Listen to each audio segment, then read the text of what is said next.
बारिश में पकोड़ों का नाश्ता।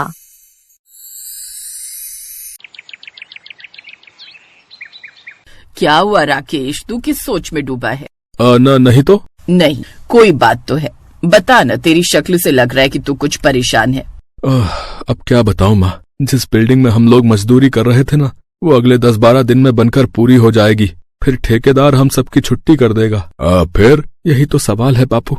काम बढ़िया था, पूरा 1 साल काम मिल गया था। अब फिर नया काम ढूंढो। ठेकेदार को कहीं ठेका मिलेगा तो हमें भी काम मिलेगा, और तब तक खाली बैठना पड़ेगा। ऐसे तो बड़ी दिक्कत हो जाएगी जी। कोई दिक्कत नहीं होगी, वो है ना ऊपर वाला, वो जरूर कुछ न कुछ करेगा, तू चिंता मत कर बेटा। हाँ माँ, अब तो उसका ही सहारा है। राकेश ने लंबी और गहरी सांस लेते हुए कहा। राकेश शहर के कोने में एक झोपड़ी में अपने पिता हरिया, माँ सुनीता और पत्नी अम्बा के साथ रहता था। वो मेहनत मजदूरी करके अपने और अपने परिवार का पेट पालता था, और दिक्कत ये थी कि कमाने वाला एक था और खाने वाले 4। अब 4-4 लोगों का पेट कैसे भरोगे? इसीलिए कहती हूँ मुझे भी कुछ काम करने दो ना। धीरे बोलो अम्बा, माँ बापू उठ जाएंगे। वो तो ठीक है, पर मुझे भी अपना हाथ बटाने दो ना। अच्छा बाबा ठीक है, पर तू ये बता कि करेगी क्या? कुछ भी, कहीं झाड़ू पोछा, बर्तन धोना, कहीं भी कुछ भी काम मिल जाए। पर मेरे होते हुए तू क्यों पसीना बहाना चाहती है? घर में तुझे कम काम होते हैं क्या, जो अब बाहर भी करेगी? क्यों, आप सारा दिन खून पसीना एक नहीं करते हो क्या? तो मैं क्यों नहीं कर सकती? अच्छा बाबा ठीक है, देखता हूँ। अब खुश? हाँ बहुत खुश, और इसी खुशी में कल नाश्ते में मैं आपको पकौड़े खिलाऊंगी। पगली है तू पूरी। अगली सुबह अम्बा ने प्याज और आलू के पकौड़े बनाए और फिर। वाह अम्बा बेटिया, पकौड़े तो बहुत अच्छे बने हैं। हाँ सच में, कसम से मजा ही आ गया। तुमने पहले क्यों नहीं बताया कि तुम इतने अच्छे पकौड़े बनाती हो? इसमें अच्छा क्या है, बस थोड़ी मसालों की समझ होनी चाहिए और थोड़ा तेल का अंदाजा। पकौड़े न कच्चे रहे और न जले, बस और क्या। अरे तो पहले क्यों नहीं बनाए कभी? तेल पता है कितना लगता है पकौड़ों में? कह तो ऐसे रहे हैं जैसे जहाँ पनाए कहीं के। फिर कुछ दिन बाद, सुनिए ना, वो काम की बात की क्या मेरे लिए? हाँ की थी। मैं जिस बिल्डिंग में काम करता था वो अब एक बढ़िया होटल बन गया है। वहाँ सफाई के लिए कुछ औरतों की आवश्यकता है। ज्यादा काम भी नहीं है, पूरे होटल की सफाई करनी है, जिसके लिए 5-6 औरतें चाहिए उनको। कह रहे थे कि पगार भी ठीक दे देंगे। अरे वाह, ये तो बहुत बढ़िया बात है। क्या बढ़िया है इसमें भला? अरे न घर घर जाने की किटकिट और न पैसों की झंझट, एक ही जगह दिल लगाकर काम करो और पैसे कमाओ। अब ये मत कह देना कि एसी में पोछा लगाने में बहुत मजा आएगा।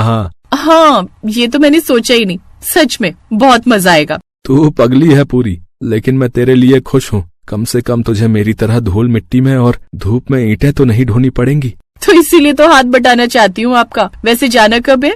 कल सुबह चलेंगे, मैं भी तेरे साथ चलूंगा। अम्बा बहुत खुश थी, उसे होटल में काम करने का मौका जो मिल रहा था। अगली सुबह राकेश अम्बा को लेकर होटल चला गया। फिर उसी शाम। कैसा रहा पहला दिन? बहुत बढ़िया।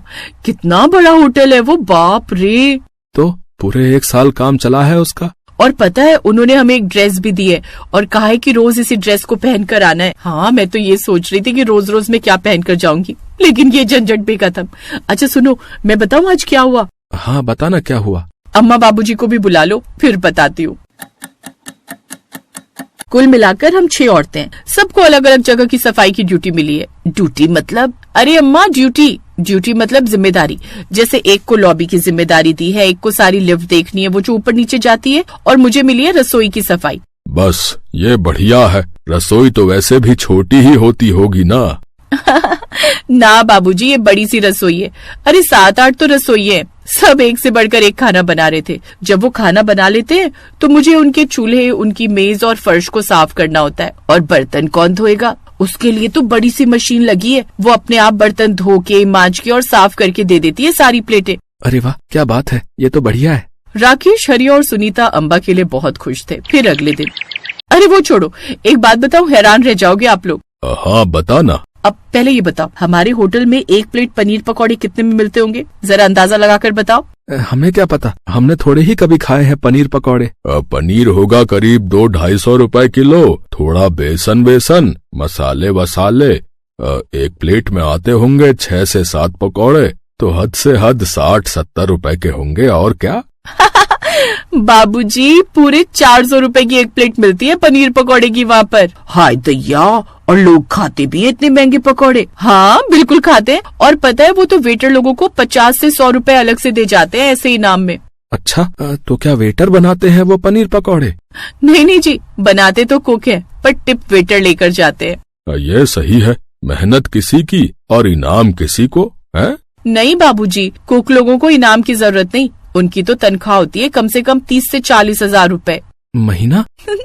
हाँ और नहीं तो क्या। अम्बा के ससुराल वाले बहुत चाव से उसकी बातें सुनते रहे और अम्बा भी उतने चाव से होटल की बातें उन्हें बताती रही। ऐसे ही वक्त गुजर रहा था और फिर एक शाम, अम्मा, बाबूजी। क्या हो गया, तुम चिल्ला क्यों रही हो? अरे बात ही कुछ ऐसी है।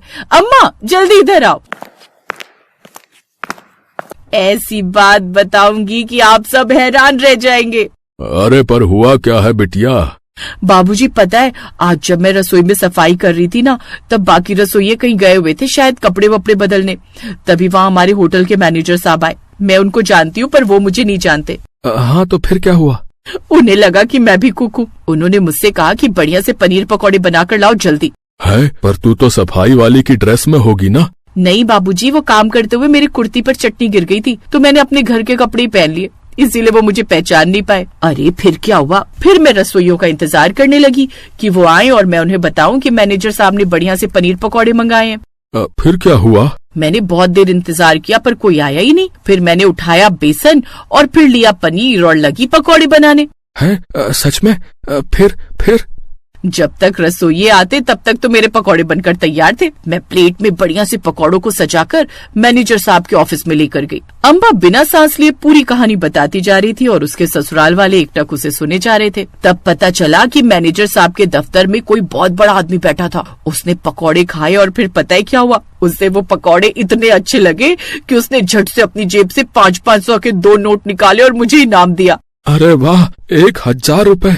अरे हाँ, पूरे 1000 रुपए। और फिर आगे तो सुनो। थोड़ी देर बाद मैनेजर साहब मेरे पास आए और बोले, अम्बा, मैं नहीं जानता था कि तुम यहाँ क्लीनिंग डिपार्टमेंट में हो, लेकिन तुमने जो पकौड़े बनाए थे वो सच में बहुत लाजवाब थे।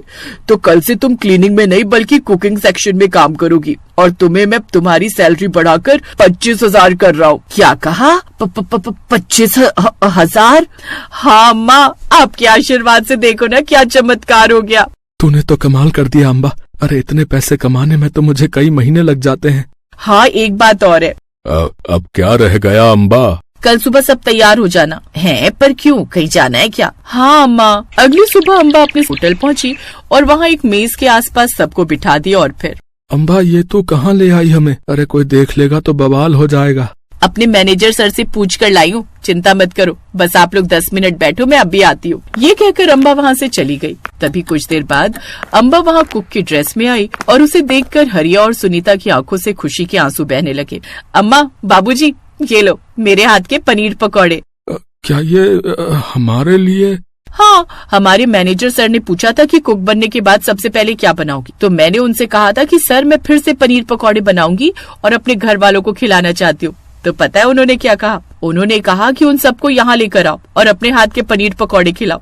अब जल्दी से खाकर बताओ तो सही कैसे बनाए हैं। अम्बा ने वाकई बहुत ही अच्छे पनीर पकौड़े बनाए थे। दूसरी तरफ उसके ससुराल वालों ने पहली बार पनीर पकौड़े खाए थे, तो उनकी खुशी का अंदाजा सिर्फ अम्बा ही लगा सकती थी। लेकिन वो ये बात भी जानती थी कि ये तो बस शुरुआत है, अभी उसे बहुत मेहनत करनी थी और अपने ससुराल वालों की हर ख्वाहिश को पूरा करना था।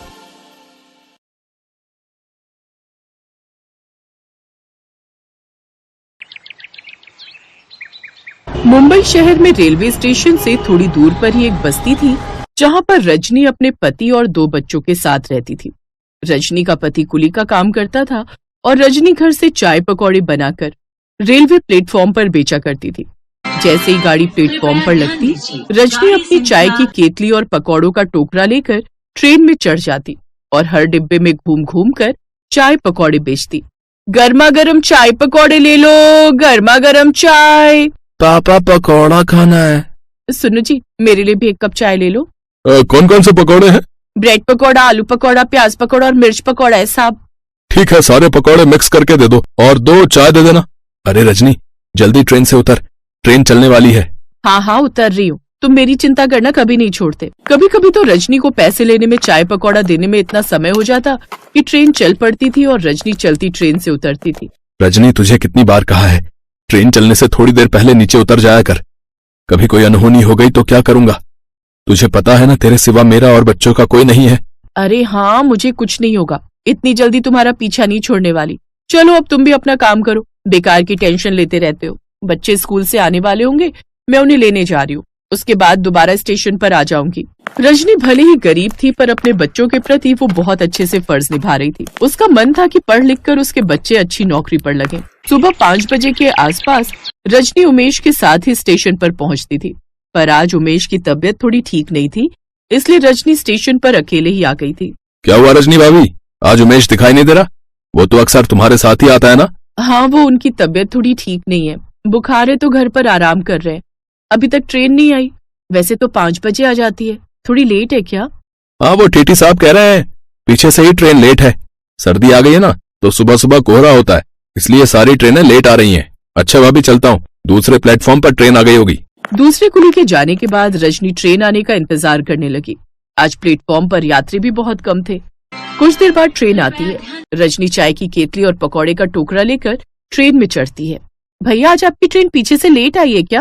हाँ, कितने घंटे तो पिछले स्टेशन पर खड़ी रही, सिग्नल ही नहीं मिल रहा था, वरना अब तक तो हम यहाँ पहुँच जाते। सुनो, चाय पी लें क्या? रहने दो भाग्यवान, अब तो स्टेशन आ ही गया है, कुछ देर बाद घर पहुँचकर ही चाय पियेंगे, तब तक थोड़ी सुबह भी हो जाएगी। चलो सामान उठाओ। टीटी साहब, गाड़ी कितनी देर रुकेगी? बस 10 मिनट में चलने वाली है। अभी 10 मिनट है, आगे वाले डिब्बे में चाय पकौड़े बेच लेती हूँ। गर्मा गर्म चाय पकौड़े ले लो बहन जी, चाय पकौड़े दूं भैया जी। बेटा, पकौड़ा खाओगे? अरे नहीं खाना, आगे चलो। जा रही हूँ भैया जी, इतना गुस्सा क्यों कर रहे हो? चाय, गर्मा गर्म चाय, पकौड़ा चाय। रजनी ट्रेन के दूसरे डिब्बों में चाय देने के लिए चली गई। रजनी ट्रेन से नीचे उतरी और कुछ देर के लिए स्टेशन की सीट पर जाकर बैठ गई। आज तो बहुत थक गई, पर आज कमाई नहीं हुई, लगता है पकौड़े ऐसे ही रखे रह जाएंगे।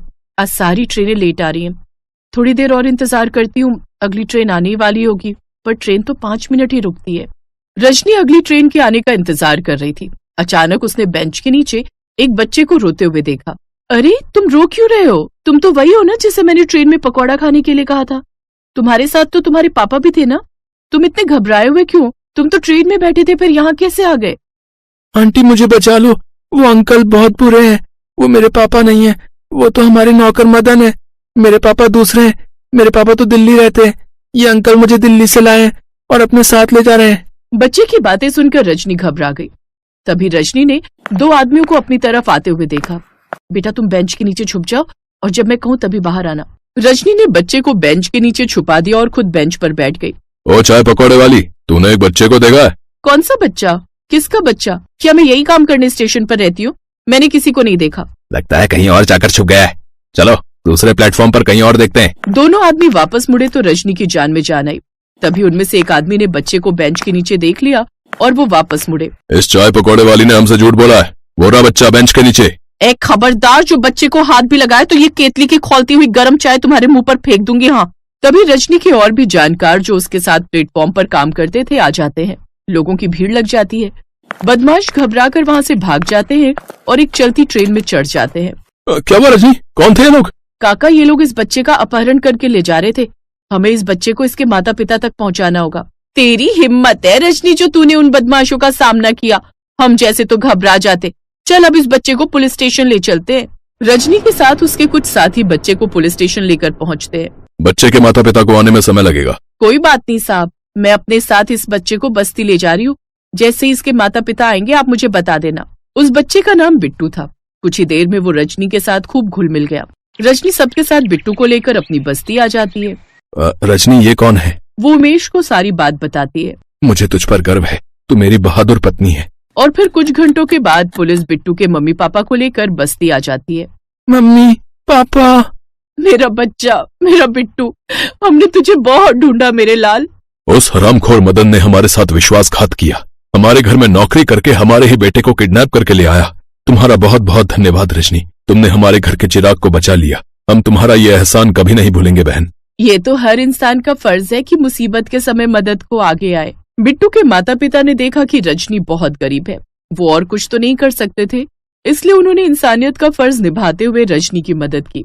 बहन, एक भाई की तरफ से बहन को उपहार समझना, ये मत समझना कि मैं तुम्हें बदले में कुछ दे रहा हूँ, मैं मन से दे रहा हूँ। मुझे पता चला है कि तुम रेलवे प्लेटफॉर्म पर चाय पकौड़े बेचती हो, इसलिए मैं प्लेटफॉर्म पर ही तुम्हारे लिए चाय पकौड़े की दुकान खुलवा रहा हूँ। वहाँ तुम और उमेश दोनों आराम से काम करना। बहन, तुम नहीं जानती हो कि तुमने हमारे लिए क्या किया है, जिसके लिए मैं तुम्हारे लिए जितना करूँ उतना कम है। मनोज जी, आप बहुत लकी हैं जो बिट्टू आपको वापस मिल गया। रजनी ने सचमुच बहुत बहादुरी का काम किया है। रजनी, मैं तुम्हारे लिए भारत सरकार से बहादुरी पुरस्कार की मांग करूंगा। अच्छा, मैं चलता हूँ। जय हिंद। बिट्टू के मम्मी पापा खुशी खुशी दिल्ली लौट आते हैं। रजनी को उसकी अच्छाई का फल मिलता है। उसे भारत सरकार की तरफ से बहादुरी पुरस्कार से सम्मानित किया जाता है। Best buddies. Hello friends, thanks for watching this video. अगर आपको ये वीडियो पसंद आया है तो प्लीज लाइक, सब्सक्राइब, कमेंट्स करें इस वीडियो पर, और हाँ, शेयर करना भी ना भूलें। और भी मजेदार वीडियो देखने के लिए नीचे दिए गए बेल आइकॉन को दबाएं। देखते रहिए बेस्ट बडीज।